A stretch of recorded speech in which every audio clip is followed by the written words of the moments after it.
Oi, voltei. Então, como eu já tinha falado para vocês no vídeo anterior, na aula anterior, vamos começar a aula da disciplina Relações Étnico-Raciais, certo? Para início de conversa, eu gostaria que vocês analisassem essa imagem.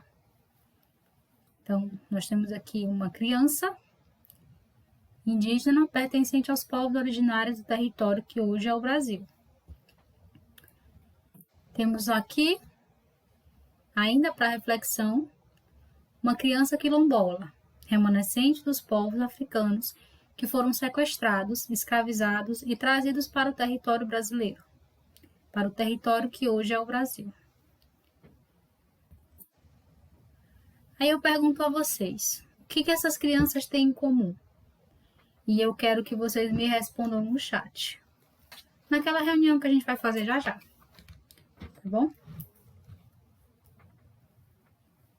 O que essas crianças têm em comum? Certo? Pode analisar. Quer que eu volte? Criança indígena.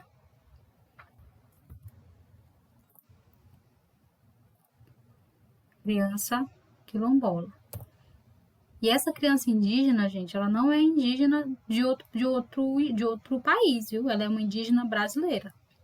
Se é que eu posso falar que ela é indígena brasileira. Ela é uma indígena que mora no território hoje considerado Brasil.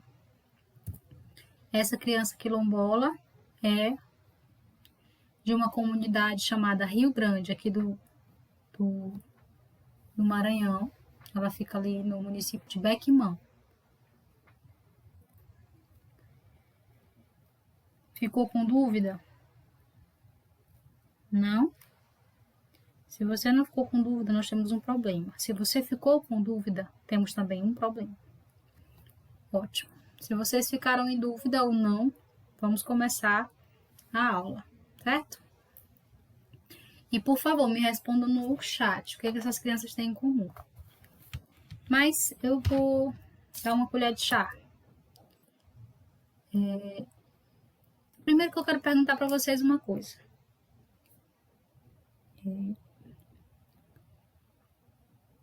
Qual é o símbolo de esperança para qualquer sociedade?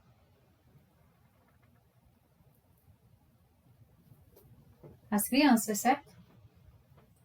Então, por que eu trouxe a imagem de duas crianças que representam os povos tradicionais do Brasil? A primeira criança é dos povos originários, que estavam aqui antes que as caravelas de Cabral chegassem. E aí essas pessoas foram escravizadas, foram assassinadas. Porém, eles seguem resistindo, né?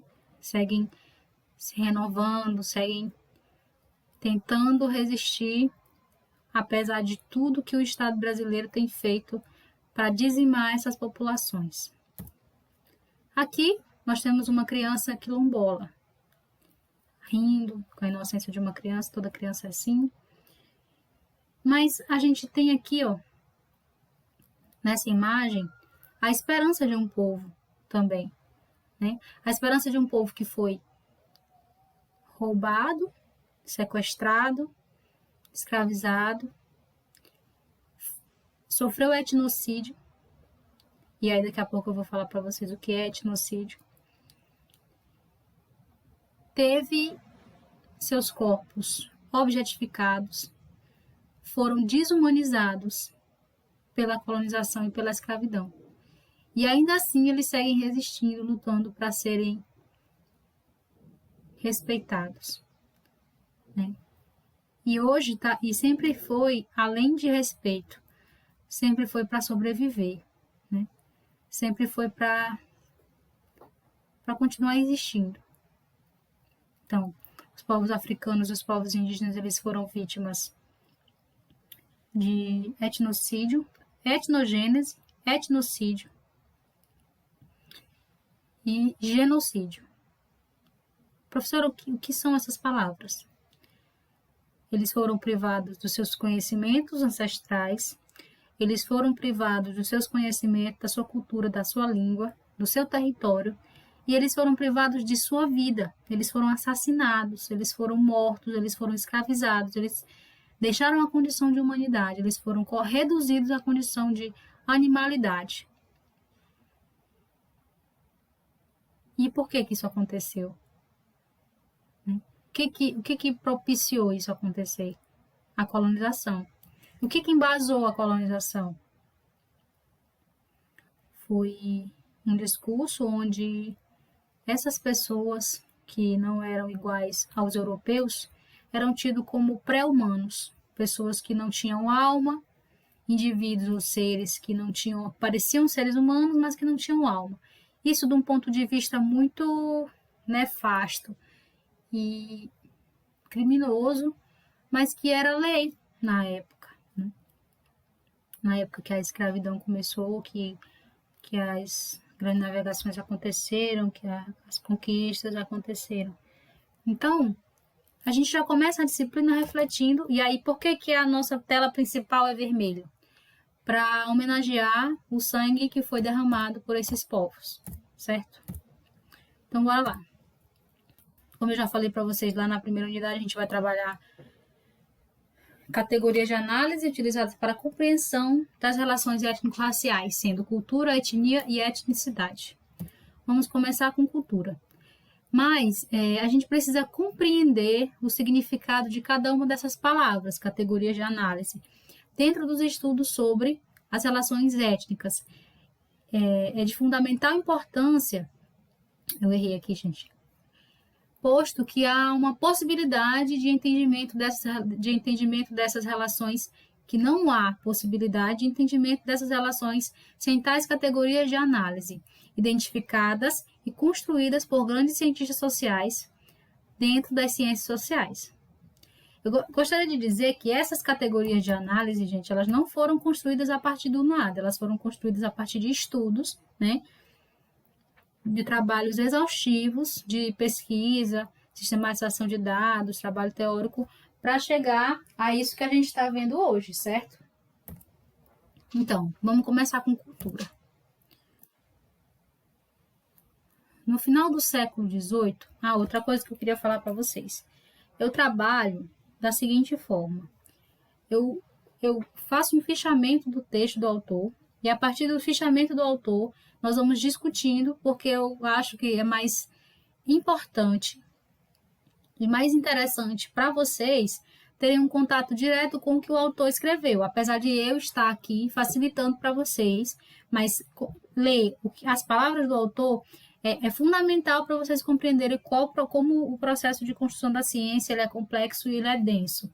Mas também vale muito a pena no sentido de que vocês vão conseguir tirar as conclusões a partir do autor diretamente, e não as conclusões de interpretação de terceiros, tá bom? Sempre pensem isso quando vocês forem estudar alguém, algum autor, alguma categoria. Não leiam pessoas que já estão fazendo interpretações. Façam a sua leitura prévia. Se quiserem, não estiverem entendendo, aí vocês vão lá, procuram alguém que fez um resumo, que fez uma resenha, que já interpretou. Mas primeiro, tenham o trabalho de tentar compreender o autor. Isso vai ser assim, o pulo do gato para vocês conseguirem dar conta de interpretar textos que a gente pode considerar de grande complexidade, certo? Então, no final do século XVIII e no princípio do seguinte, XIX, o termo germânico culto era utilizado para simbolizar todos os aspectos espirituais de uma comunidade, enquanto a palavra francesa civilization referia-se principalmente às realizações materiais de um povo. Ambos os termos foram sintetizados por Edward Taylor, é um grande antropólogo, no vocábulo inglês culture, que, tomado em seu amplo sentido etnográfico, é este todo complexo que inclui conhecimentos, crenças, moral, leis, costumes ou qualquer outra capacidade ou hábitos adquiridos pelo homem como membro de uma sociedade. Então, vocês podem ver que o termo cultura é um termo bem amplo, né, que foi condensado por Taylor, que ele não existia até o início do século XIX. Então, Taylor foi lá e juntou cultura com civilização, culto e civilização, e nos proporcionou o termo cultura, que é o que nós conhecemos hoje.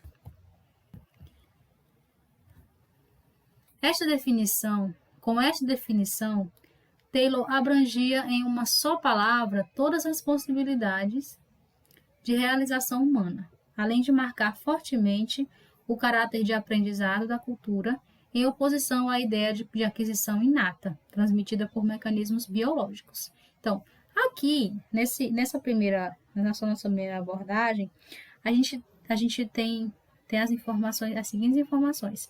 Taylor foi o criador, né, da palavra cultura, com todos os seus significados.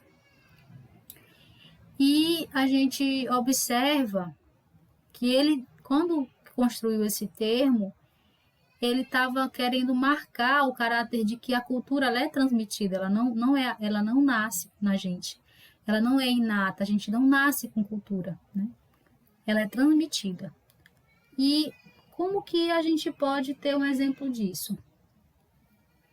Então, o professor Laraia, ele nos fala ele nos dá o seguinte exemplo no livro Cultura, um conceito antropológico. Ele fala que se um bebê, um ser humano, recém-nascido, for adotado, por exemplo, um bebê europeu, for adotado por um bebê japonês, por uma família japonesa, essa criança ela vai crescer dentro da cultura japonesa, certo? Então, ela vai adquirir a cultura japonesa, ela vai operacionalizar com a cultura japonesa, ela nem vai sonhar que um dia ela nasceu lá na Europa, então ela não vai conseguir ser como as pessoas que moram lá na Europa, entenderam? Então ela vai se comportar, ela vai ter os hábitos, ela vai ter os referenciais de vida todos, a língua, primeiro que a língua, né? Depois dança, comida, tudo que a gente que tem significado de cultura. Essa criança que foi adotada por essa família japonesa, ela vai ter esse referencial, ela não vai ter o referencial europeu. Então, gente, Taylor derruba logo a ideia de que a cultura é inata, né? De que a gente já nasce com cultura. A gente aprende, tá certo? Ela não é biológica, como os outros animais irracionais, considerados irracionais. Eles já nascem com instinto. Então, com instinto de sobrevivência, com instinto de alimentação, de caça, tudo. Nós não, a gente precisa aprender. E quem nos ensina são os outros. Os mais velhos da nossa sociedade, da sociedade. O conceito de cultura, pelo menos como utilizado atualmente, foi, portanto, definido pela primeira vez por Taylor. Mas o que ele fez foi formalizar uma ideia que vinha crescendo na mente humana. A ideia de cultura, com efeito, estava ganhando consistência, talvez mesmo antes de John Locke, que em 1690, século XV, ao escrever o ensaio acerca do entendimento humano, procurou demonstrar que a mente humana não é mais do que uma caixa vazia, por ocasião do nascimento, dotada apenas da capacidade ilimitada de obter conhecimento, através de um processo que hoje chamamos de endoculturação. Tá explicado aqui, né? Eu acabei de... Tá autoexplicativo, né? Antes que o Taylor pudesse fazer essa crítica, né? O John Locke já estava pensando isso. O Taylor fez isso no século XVIII, início do XIX, final do XVIII, início do XIX. Taylor, no século XV, Locke, já estava pensando no século XV exatamente o que Taylor veio a comprovar, né? No século XIX, início do século XIX. Que o ser humano não nasce com cultura, ele aprende. ele tem uma capacidade ilimitada de obter conhecimento, tá? Daí explica a nossa capacidade de aprender vários idiomas, de conseguir conviver em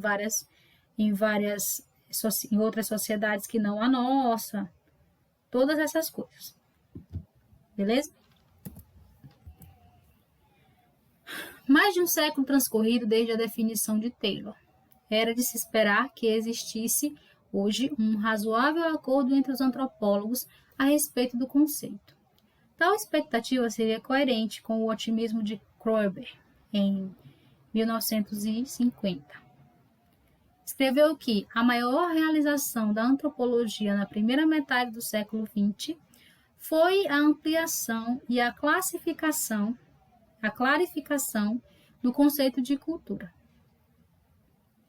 Mas, na verdade, as centenas de definições formuladas após Taylor serviram mais para estabelecer uma confusão do que ampliar os limites do conceito. Imagina, gente, como é que nós antropólogos, vamos trabalhar com um conceito tão amplo e ao mesmo tempo tão reduzido? Então, é preciso ter um pouco mais de objetividade, porque cultura é tudo. E ao mesmo tempo pode não ser nada. Vocês estão conseguindo entender? É difícil mesmo.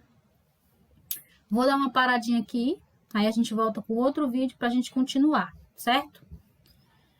Porque tenho que respeitar o tempo que a FEMAF pede. Um abraço, já já a gente volta.